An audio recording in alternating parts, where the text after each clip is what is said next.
کون سے ولی نے یہ تعلیم دی, کون سے ولی نے یہ ترغیب دی؟ خواجہ قطب الدین بختیار کاکی رحمت اللہ علیہ, بابا فرید الدین شکر گنج رحمت اللہ علیہ کا پیر ہے. اتنے اللہ والے لوگ تھے, اتنے اللہ والے لوگ تھے.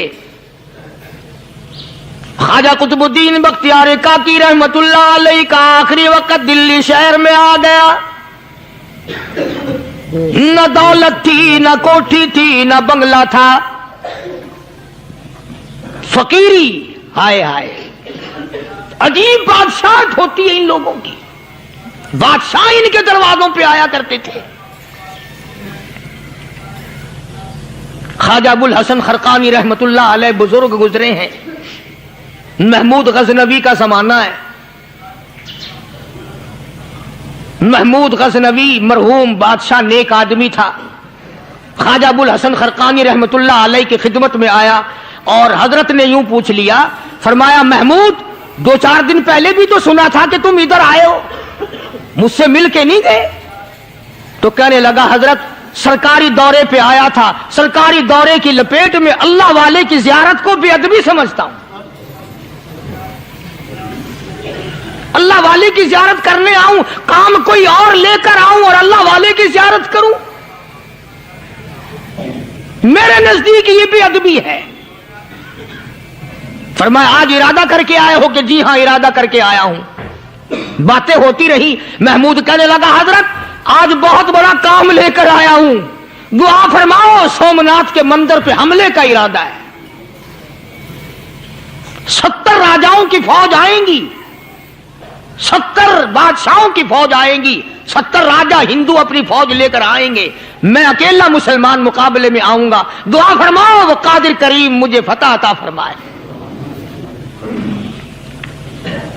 کیسی نیت لے کر آیا کرتے تھے بادشاہ لوگ فقیروں کے دربار میں. آج تو اگر کسی ولی کے پاس بھی جاؤ گے, میں نے مولانا عبید اللہ انور مدذلو سے پچھلے دنوں عرض کر دیا, میں نے کہا حضرت آپ اپنے گھر میں ہی رہتے ہیں, باہر نہیں نکلتے, کئی دن لوگوں کو نیکی ملے گی, زیارت ہوگی. تو فرمانے لگے قاری صاحب آپ کو کیا پتا ہے, بس اسی کام کے لیے لوگ آتے ہیں. ہماری اینٹ پڑ دو, ہم نے مکان بنانا ہے, ہمیں دکان کا تعویذ دے دو, ہمارے پیچھے دشمن لگ گیا, ہمارا مقدمہ ہو گیا. اور یوں تو کہنے کوئی بھی نہیں آتا, دعا کر دو اللہ میری قبر میں بھلائی فرما دے.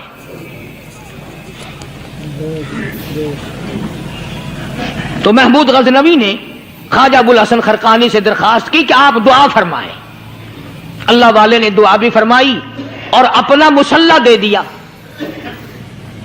یوں فرمایا محمود جب مشکل وقت آ جائے اس مسلح پہ کھڑے ہو کر 2 رکعت نماز ادا کرنا. پتا چلا کہ اللہ کی مدد جو ہے وہ نماز کے ساتھ ہے. میں تمہیں بھی بتاتا ہوں, ولی تو میں نہیں. جب بھی کوئی پریشانی آئے, جب بھی کوئی تکلیف آئے, فرمایا استعینوا بالصبر والصلاۃ, نماز پڑھو انشاءاللہ آسانی ہوگی. صبر کر, نماز پڑھ. ان اللہ مع الصابرین,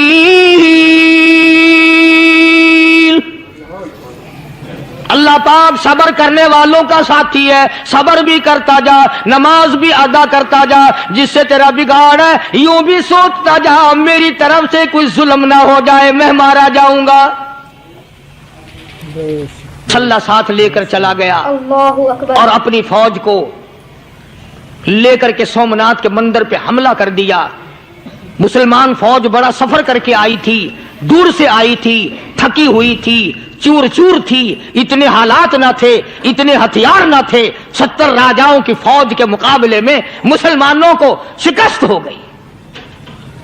محمود غزنوی کو خبر دی گئی بادشاہ شکست ہو گئی. محمود نے 2 رکعت نماز ادا کی. اور یہ بھی بتا دوں اللہ والوں کا اتنا ادب کیا محمود غزنوی نے کہ اس مسلح پہ کھڑے ہو کر نماز نہیں پڑھی, اس کو سر کے اوپر رکھ کے نماز پڑھی. مسلح اللہ والے کا سر پہ رکھ لیا اور نماز پڑھی خدا کے حضور میں. اور پھر سر سجدے میں رکھ دیا، او میرے پروردگار بے نیاز خالق و مالک، میں گناہگار سہی، میں سیاکار سہی، میں تیرا بندہ ہوں، او میرے مولا مقابلہ کفر سے ہے، حق پرستوں کی نہ کی تو نے گر دل جوئی نہیں، تانا دیں گے بت کے مسلم کا خدا کوئی نہیں، او میرے پروردگار آج مجھے ذلیل نہ کر، آج میری شکست نہ کر، آج مسلمانوں کو شکست نہ دے، اور بے نیاز پروردگار کافر کہیں گے ان کا خدا کہاں گیا؟ بس محمود غزنوی نے اللہ کے حضور میں نماز ادا کی اور دامن پھیلایا اور سر سجدے میں رکھا، وہ اطلاع ملی کہ شکست فتح میں بدل گئی۔ چنانچہ جمعے کا خطبہ محمود غزنوی نے سومناتھ کے مندر کے اندر دیا۔ کس قدر اللہ والوں کو دلچسپی تھی ان معاملات سے کہ قوم کے لیے بھلائی ہو، ملک کے لیے بھلائی ہو، عوام کے لیے آخرت کی دنیا کی بھلائی مقصود تھی۔ خواجہ قطب الدین بختیار کاکی رحمت اللہ علیہ دلی شہر میں رہتے ہیں، بادشاہوں کا زمانہ ہے۔ اللہ اللہ کیا عجیب لوگ تھے۔ آج تو اچھے بھلے دیندار طبقہ نماز پڑھانے والوں کو نماز کے، غسل کے، وضو کے مسائل معلوم نہیں۔ دوستو ایسا وقت تھا، ایسا وقت تھا، سلطان صلاح الدین خلجی رحمت اللہ علیہ کو بادشاہ ہو کر عربی کی بہت بڑی 4 جلدوں میں کتاب ہے ہدایہ بادشاہ صلاح الدین خلجی کو زبان نہیں یاد تھا، اتنی بڑی عظیم کتاب زبان نہیں یاد تھی۔ وہ بادشاہ بھی ہوا کرتے تھے اور ولی بھی ہوتے تھے۔ سلطان عالمگیر رحمت اللہ علیہ بہت بڑا بادشاہ ہو کر، اورنگزیب ہے، عالمگیر ہے، اتنا بڑا عظیم بادشاہ، مگر حضور کریم صلی اللہ علیہ وسلم کی 5000 حدیث پاک اس بادشاہ کو زبان نہیں یاد تھی، اور قرآن کا حافظ تھا، قرآن کا قاری تھا، قرآن کا عالم تھا، قرآن کا مفسر تھا،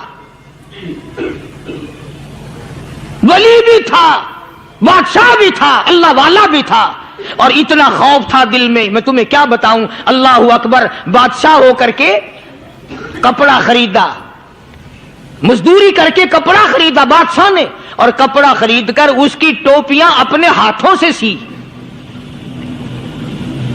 عالمگیر رحمت اللہ علیہ نے اس کی ٹوپیاں اپنے ہاتھوں سے سی اور چاندنی چوک دلی میں کھڑے ہو کر فروخت کی، بیچی، 6-7 روپے جمع کر کے ایک تھیلی میں بند کر کے اوپر لکھا عالمگیر کا کفن ان پیسوں سے خریدا جائے۔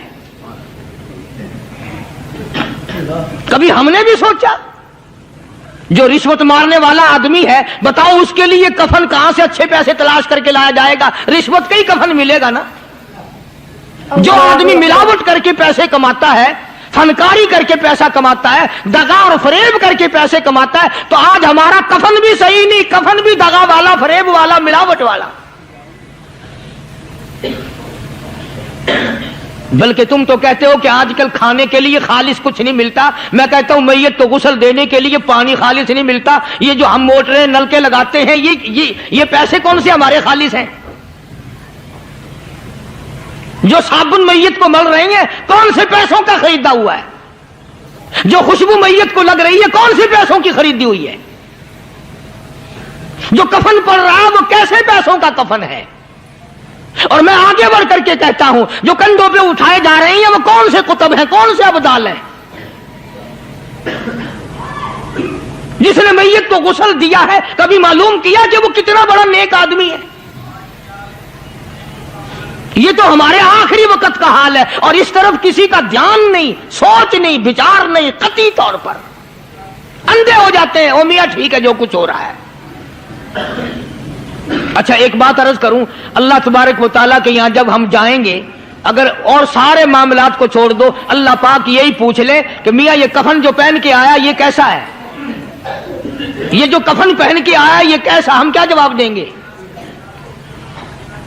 بادشاہ عالمگیر رحمت اللہ علیہ نے تھیلی پہ لکھ کر کے بند کر کے رکھ دیا، جب میرا انتقال ہو جائے، میری موت آ جائے، جب میں دنیا سے رخصت ہو جاؤں، جب میں دنیا سے چلا جاؤں، میرا آخری لباس جو میں نے ساتھ لے کے جانا ہے وہ شادی کے جوڑے دنیا تیار کرتی ہے، سفر کے جوڑے دنیا تیار کرتی ہے، غیر ملکوں میں جانے کے لباس دنیا تیار کرتی ہے، ادھر ادھر جانے کے لیے، تقریبوں میں جانے کے لیے جوڑے لباس پوشاک دنیا تیار کرتی ہے۔ اور میں کہتا ہوں لوگوں، قبر کی پوشاک ہم کب تیار کریں گے؟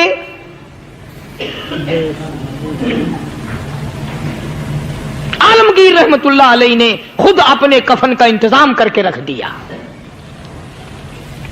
ہمارے گھروں میں تو اگر کفن کا ذکر کرو تو گھر والے بھی منہ بنائیں گے، چھوڑو تم نے کفن کی باتیں بنانی شروع کر دی ابھی سے ہی۔ اور ایک اور عرض کروں، کفن بھی مقدر والوں کو ملتا، کئیوں کو ملتا ہی نہیں۔ اللہ اکبر۔ کفن نہیں ملتا، قبر نہیں ملتی، نماز جنازہ نہیں ملتی، غسل نصیب نہیں ہوتا۔ مقدری سودے ہیں، نہ یہ دولت سے بات بنتی ہے اور نہ یہ اقتدار سے بات بنتی ہے اور نہ یہ سرمایہ سے بات بنتی ہے، یہ تو تقدیروں کے مسئلے ہیں جو مالک نے اپنے ہاتھ میں رکھا ہے۔ جناب رسول کریم سب کہہ دو صلی اللہ علیہ وسلم کے سگے چچا، اللہ غنی جنگ احد ہے، امام الانبیاء محبوب کبریا حضرت محمد مصطفیٰ صلی اللہ تعالی علیہ وسلم کو خبر دی گئی آپ کی حالت بھی زخمی ہے، آپ کا چہرہ انور زخمی ہو گیا، آپ کے چہرے میں خود جو سر پہ اوڑھ رکھا تھا اس کے حلقے کڑیاں چہرے انور کے اندر چلی گئی، نکلتی نہیں، نکالنا چاہتے ہیں، نکلتی نہیں، نکالنے کی کوشش کرتے ہیں۔ ابو عبیدہ بن جراح رضی اللہ تعالیٰ عنہ نے دانتوں میں پکڑ کر وہ حلقہ زنجیر والا پھینک لیا۔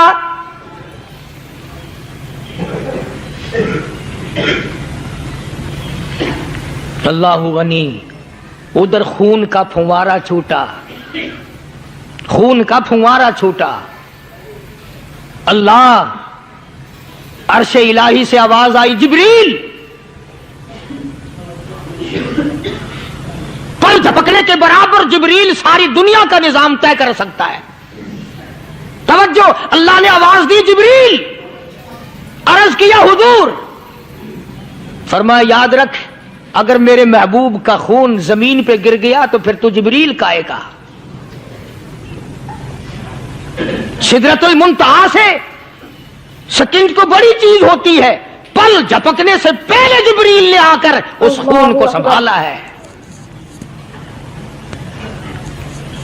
اتنی عظمت ہے سرکار مدینہ صلی اللہ علیہ وسلم کی اللہ تبارک و تعالیٰ کے یہاں اور ہر پیغمبر کی۔ ابراہیم علیہ الصلوۃ والسلام کو وقت کے بادشاہ نے منجنیق میں بٹھا کر یوں آگ میں پھینک دیا، اس منجنیق میں سے پنگوڑے میں سے خلیل نکل چکا، آواز آئی جبریل، جواب ملا حضور کہ میرا خلیل کو کیا ہوا؟ حضرت جبریل کو حکم ہوا یاد رکھ اگر خلیل کا ایک بال بھی جل گیا تو جبریل کس کام کا؟ اللہ تبارک و تعالیٰ کے فرشتے نے پہلے پہنچ کر آگ پہ پر بچھا دیے۔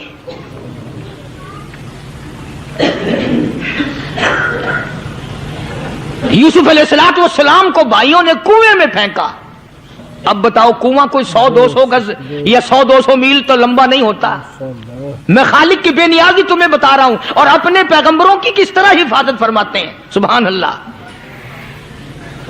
بھائیوں نے کنویں میں دھکا دیا، جبریل جی یہ کیا ہوا؟ تو میرا نبی آیا، میرے نبی کے کنویں میں جانے سے پہلے تخت بچھا دے۔ جبریل نے پر بچھا کر تخت بنا دیا۔ وہ تو یوں بچاتا ہے، وہ تو یوں سنبھالتا ہے۔ ابو عبیدہ بن جراح رضی اللہ تعالی عنہ نے سرکار مدینہ صلی اللہ علیہ وسلم کے چہرے انور میں سے وہ جو زنجیر کڑی کھینچی، اللہ اللہ، ابو عبیدہ کے 2 دانت نیچے کے، 2 اوپر کے، 4 دانت نکل گئے۔ آج ہمارے دانتوں کو کیڑے کھا جاتے ہیں، کھوکھریں بن جاتی ہیں، نکل جاتے ہیں۔ ابو عبیدہ تو کتنا خوش نصیب جوان ہے، تیرے 4 دانت تو نکل گئے پر حضور صلی اللہ علیہ وسلم کی تکلیف کو تو نے دور کیا، یعنی آقا کی خدمت کرتے ہوئے ابو عبیدہ کے دانت نکل گئے۔ ادھر اپنی تکلیف ہے، ادھر پتا چلا کالی کملی والے صلی اللہ تعالی علیہ وسلم تیرے چچا کا حال ٹھیک نہیں۔ صلی اللہ علیہ وسلم بڑا صدمہ پہنچا، بڑا رنج پہنچا۔ ایک بات کرتا ہوں، توجہ کر کے لکھ کے لے جاؤ، کام آئے گی، بیٹیوں کو بتاؤ، بہنوں کو بتاؤ۔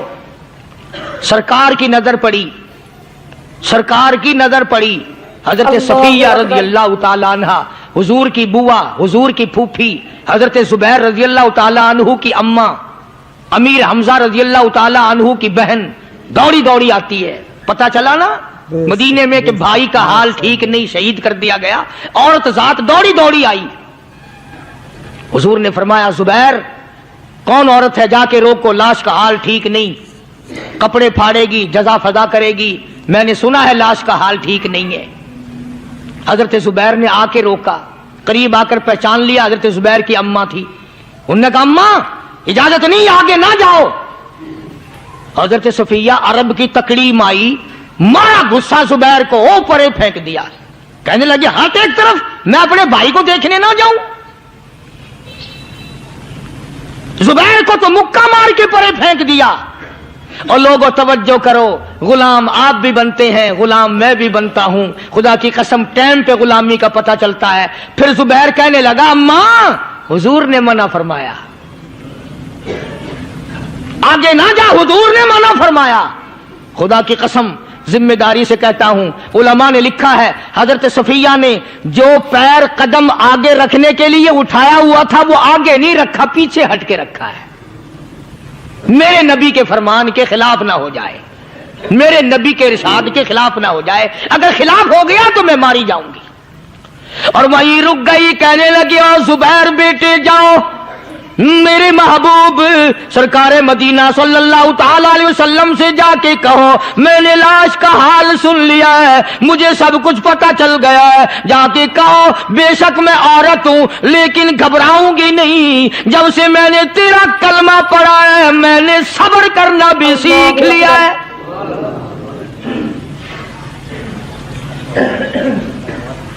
میں زیادہ فدا نہ کروں گی، میں کپڑے نہ پھاڑوں گی، میں رونا دھونا نہیں کروں گی۔ مدنی کریم صلی اللہ علیہ وسلم کو حضرت زبیر نے جا کے بتا دیا، میری اماں یوں کہتی ہے، فرمایا پھر بے شک اجازت ہے جائے۔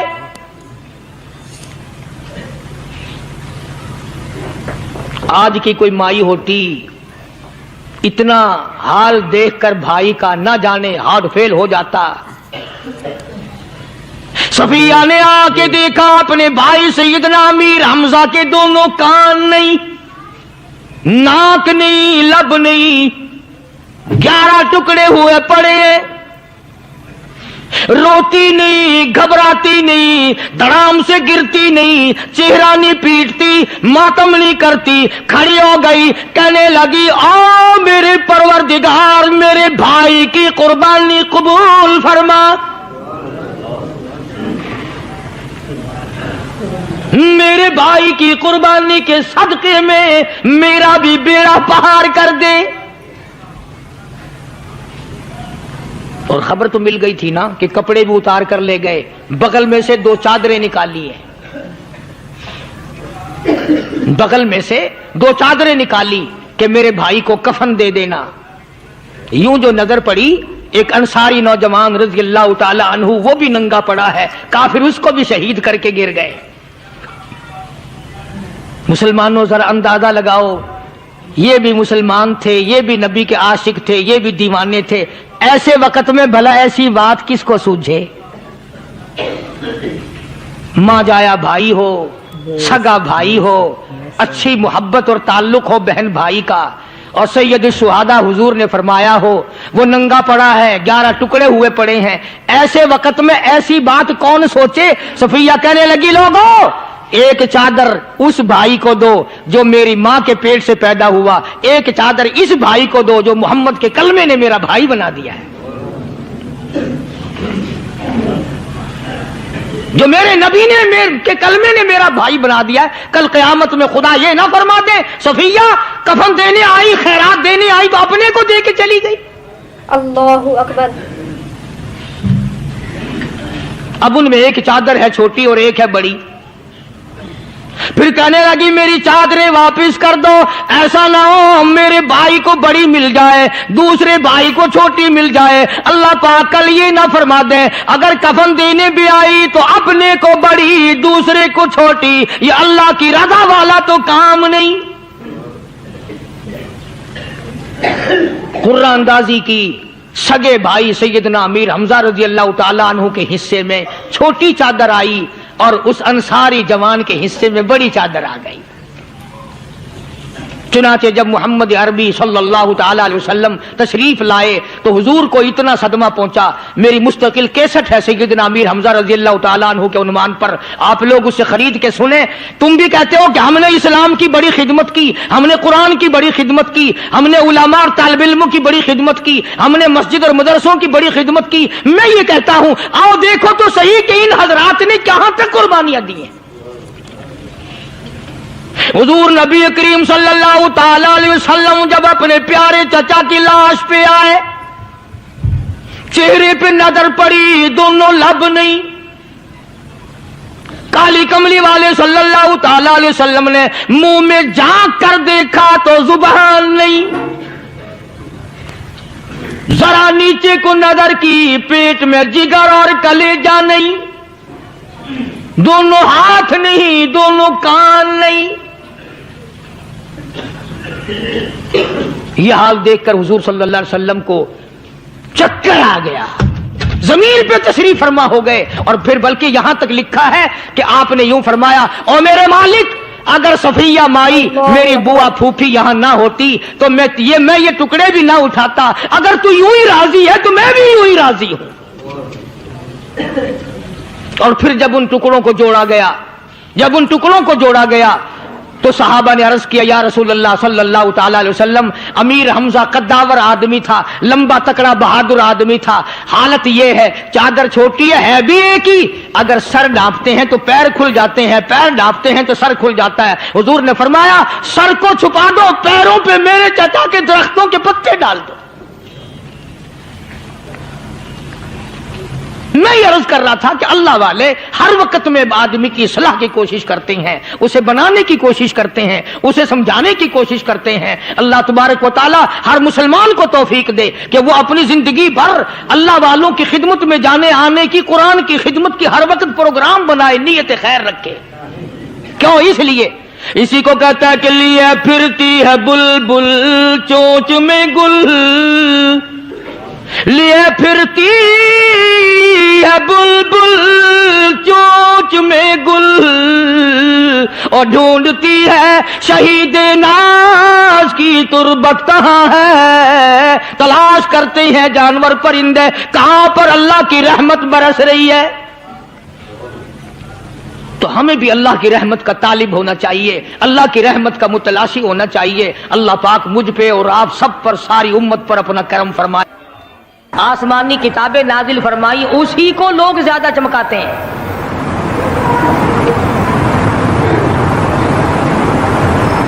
خدا اس بات کو گوارا ہی نہیں کرتا کہ میری طرف سے بغیر میرے اعلان کے کوئی ذرہ برابر اعلان کر سکے۔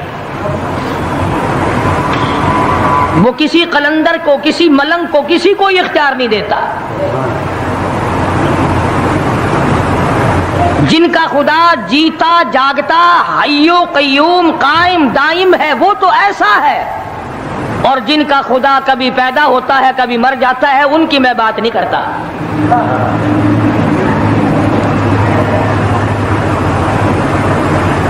پروردگار عالم نے طریقے کا سوال کر دیا، اگر تم میرے معاملات میں شریک کار بنتے ہو تو آؤ پھر ایک ناخون بنا کے دکھاؤ،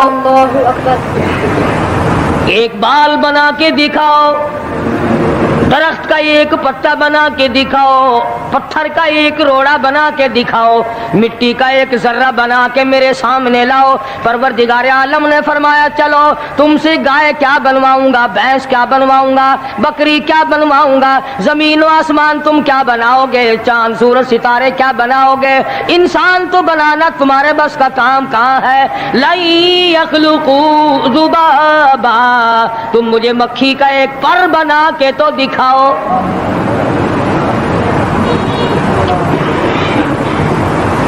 فرمایا جس کے دل میں توحید و ایمان یقین کی دولت جم جاتی ہے،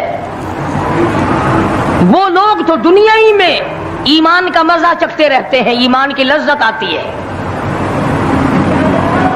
صحابہ کرام رضوان اللہ تعالی علیہ مجمعین کی جماعت نے دنیا ہی میں جنت کو دیکھا، جنت کی خوشبو سونگھی، کسی کو جنت کی ہوا لگی، کسی نے جنت کا نقشہ دیکھا، کسی کو جنت کا نظارہ کرا دیا گیا دنیا ہی میں۔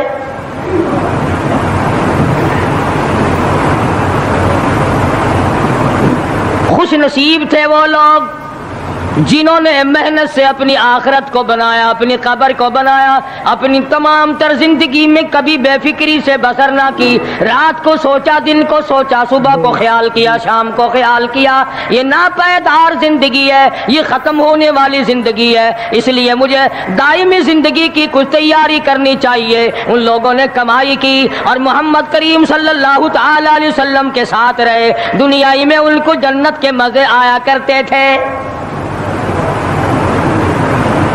من عمل صالحا من ذکر او انثى وهو مؤمن فلنحيينه حیاتا طیبا۔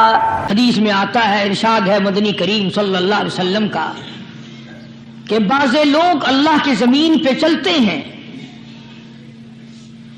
بعض لوگ اللہ کی زمین پہ چلتے ہیں اور زمین اللہ سے یہ اجازت مانگتی ہے، پروردگار اگر اجازت ہو میں اس کو نگل جاؤں، میں نہیں چاہتی کہ اس کے منحوس قدم مجھ پہ پڑتے رہیں، اجازت ملے میں اس کو لقمہ بنا کر کے نگل جاؤں، اس کو زمین کی تہ میں لے آؤں۔ اور ایک اور ارشاد ہے حضور کریم صلی اللہ علیہ وسلم کا، یوں فرمایا کہ جب قوم کے اندر تین چیزیں ہو جائیں، جب کسی قوم میں تین عادتیں، تین خصلتیں، تین برائیاں پیدا ہو جائیں تو سرکار مدینہ صلی اللہ علیہ وسلم نے فرمایا وہ قوم پھر زمین کے اوپر بسنے کے لائق نہیں رہتی، اس قوم کو زمین کے اندر غرق ہو جانا چاہیے۔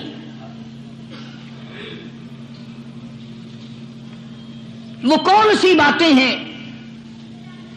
ارشاد فرمایا محمد عربی صلی اللہ علیہ وسلم نے کہ پہلی بات تو ان کی یہ ہے کہ جب قوم کے امیر لوگ، غنی لوگ، مالدار لوگ بخیل ہو جائیں،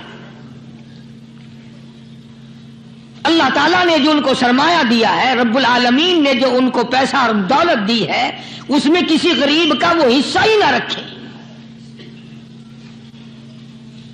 چنانچہ آج آپ دیکھ لیں فالتو لاکھوں روپیہ لگ جائے گا، لیکن کسی بیوہ کے گھر ایک سیر آٹا دینا، کسی یتیم کے سر پہ ہاتھ پھیرتا ہوا امیر آدمی شرماتا ہے کبھی میرے ہاتھ کی ہتھیلی نہ گھس جائے۔ حالانکہ ارشاد فرمایا مدنی کریم صلی اللہ تعالی علیہ وسلم نے بعد وقت ایسا قبولیت کا ہوتا ہے جو آدمی یتیم کے سر پہ ہاتھ پھیر دے محبت کے ساتھ، یہ بچہ یتیم ہے، اس کا لاڈ اجڑ گیا، اس کا مان اجڑ گیا، اس کا ابا رخصت ہو گیا، اس کو گود میں بٹھا کر پوچھنے والا چلا گیا بیٹا تو کیا چیز کھاوے گا۔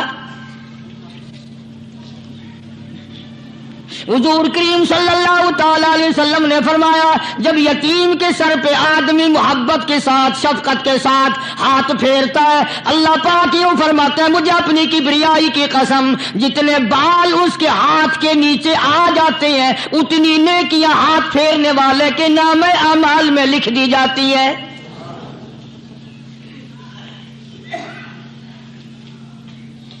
مگر ہمارے یہاں دستور نہیں، غریب کو مارو اور نیچا کرو اسے، جناب مدنی کریم صلی اللہ تعالی علیہ وسلم تشریف لے جا رہے ہیں، راستے میں کچھ بچوں کو کھیلتے ہوئے آپ نے دیکھ لیا، بڑے خوشی سے چھلانگے لگا رہے ہیں، بچے کھیل رہے ہیں، ایک بچہ دیوار کے ساتھ بالکل مونجھا غمزدہ پریشان کھڑا ہے۔ حضور کریم صلی اللہ تعالی علیہ وسلم کی نگاہ مبارک اس بچے پہ پڑ گئی، آپ نے قریب تشریف لا کر اس سے پوچھا، او بچے، سارے بچے کھیل رہے ہیں، تو کیوں نہیں کھیلتا؟ کہنے لگا میرا کھلانے والا دنیا سے چلا گیا، کیسے کھیلوں؟ ابا نہیں، اماں نہیں، ہر وقت پریشان رہتا ہوں، لوگوں کے دروازوں پہ چوکھٹوں پہ دھکے کھاتا ہوں۔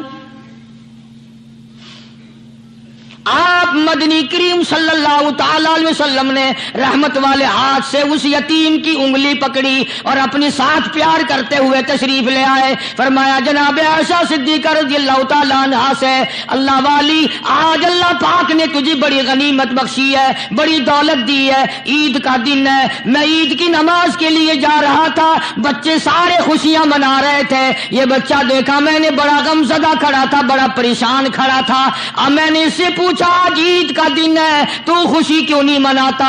بچہ نے جواب دیا میری خوشی منانے والے دونوں ہی چلے گئے۔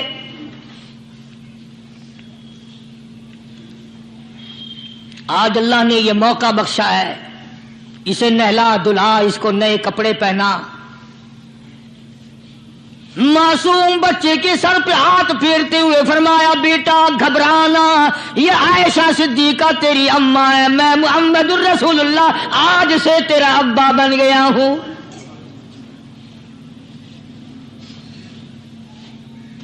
نہلایا دھلایا، کھلایا پلایا، ہنسایا، اسے بلایا ساتھ لے کر، جب حضور کریم صلی اللہ تعالی علیہ وسلم ان بچوں کے پاس سے پھر گزرے جو پہلے کھیل رہے تھے، اس زمانے کے تو بچے بھی سمجھدار تھے، آج تو چٹی داڑھی والوں کو سمجھ نہیں ہے، قبر بالکل کنارے، قبر کے کنارے پہ کھڑے ہیں پھر بھی سمجھ نہیں، کسی کو حسد نے مارا، کسی کو تکبر نے مارا، کسی کو دولت کی بیماری نے مارا، اسی کو مجذوب کہتا ہے، نفس اور شیطان خنجر در بغل۔ کوئی آدمی اپنے بارے میں اطمینان نہ کرے کہ میرا معاملہ ٹھیک ہو گیا، نہ جانے آخری وقت میں کیا بن جائے گی۔ ایک اللہ والے کا انتقال ہونے لگا، آخری وقت ہے، خاندان اس اللہ والے کا چاروں طرف بیٹھا ہوا ہے، مریدین بیٹھے ہوئے ہیں، اللہ والے کے چاروں طرف حلقہ بیٹھا ہوا، آخری وقت ہے۔ عربی زبان میں جس کا ترجمہ یہ ہے، اس کی زبان سے ایک بات نکلتی ہے، ابھی نہیں، ابھی نہیں، ابھی نہیں، ابھی نہیں، ابھی نہیں۔ مرنے کے بعد کسی نے خواب میں دیکھا تو پوچھا حضرت جی دنیا درود شریف پڑھتی ہے، مرتے وقت کلمہ پڑھتے ہیں، اللہ اللہ کرتے ہیں، یہ آپ ابھی نہیں ابھی نہیں کیا فرما رہے تھے؟ تو یوں فرمایا تمہیں کیا معلوم ہے، شیطان میرے سامنے کھڑا تھا اور کہتا تھا میں نے دنیا کو پھنسایا، دنیا کو ورغلایا، دنیا کو بہکایا، تو میرے پھندے سے پھنس گیا، تیرے علم نے، تیری نیکی نے بچا لیا۔ تو میں کہتا تھا ظالم ابھی تو سانس آ رہی ہے، نہ جانے کیا بنے گی، ابھی نہیں، ابھی نہیں، ابھی نہیں۔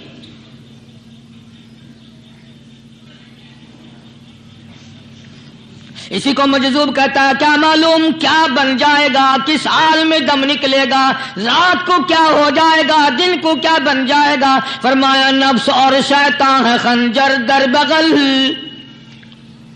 نفس اور شیطان ہے خنجر در بغل، وار ہونے کو ہے اے غافل سنبھل۔ آیا دشمن کا وار، 4 نمازیں پڑھی، باقی ساری دنیا کافر نظر آنے لگ جاتی ہے، میں نمازی ہوں، یہ سارے بے ایمان پھرتے ہیں۔ شیطان پیدا کرتا ہے یہ چیزیں۔ اگر اللہ نام پہ تھوڑی سی کبھی خیرات کر دی تو بہانے لوگوں کے سامنے ذکر ہو رہا ہے، اجی آج کل تو ہمارے کاروبار نہیں، ورنہ انشاءاللہ فلاں مسجد جو ہے نا یہ ہم نے بنائی تھی۔